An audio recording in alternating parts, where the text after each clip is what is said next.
think one of the most important examples of current Indigenous resistance was the Oka Crisis of 1990. The Mohawks of Kanehsatake, a small territory reserve near the township of Oka, were resisting the expansion of a golf course and a condominium setup that was going to infringe on some of the last remaining pines, wooded area that they used for their ceremonies. Lacrosse and part of their graveyard was contained in this area. So in 1989, 1990, they started campaigning to stop this. They organized protests. They had petitions.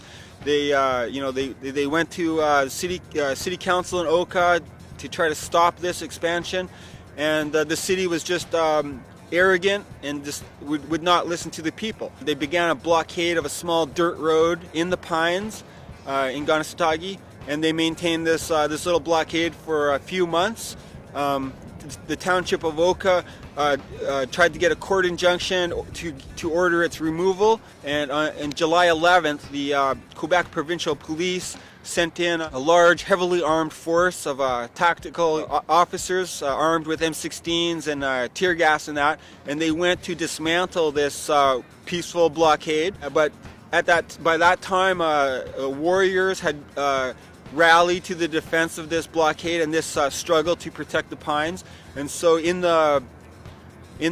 behind the protesters there were armed warriors, and when the police came in shooting tear gas, the warriors engaged them in a short firefight, and one of the police officers was shot and killed.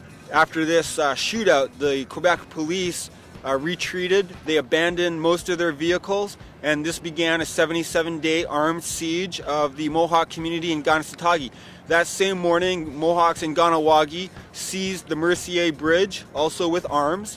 They seized the Mercier Bridge to place, as an act of solidarity, but also to place pressure on the Quebec government, because the Mercier Bridge was a vital commuter link into Montreal from the suburbs.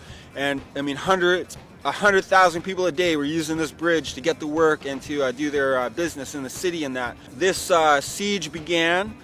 There was thousands of police deployed. Eventually, after a few 2 or 3 weeks, the Canadian armed forces were deployed. They deployed an entire brigade of 4,500 troops, complete with armored units, armored personnel carriers, tanks, helicopters, jets, artillery units, and naval forces as well, to contain these two communities of Kanehsatake and Kahnawake. There was mass rioting by the white Quebecois Chateauguay, residents of Chateauguay, a nearby town, demanding that the military go in and crush this uprising. So it really inflamed a lot of the local racial tensions. Across the country, there was a widespread solidarity movement that arose to defend the Mohawks, and there was protests all across the country, occupations of government offices, occupations and shutting down of bridges, railway lines. There was sabotage, electrical pylons were downed, bridges were burned. So the government of Canada was facing an insurgency that was arising from this standoff, and this was the main contributing factor, of course, that limited the military violence by the government. And the 77-day siege ended when the armed Mohawks burned their weapons and walked out of the final area that they had been contained in. But they refused to surrender, and they got into clashes with the military and the police as they tried to enter this area. But that was the ending of the 77-day siege. Something like 30 or 40 of these people were later acquitted on the grounds of self-defense in court. And the golf course and the condominium project were never expanded.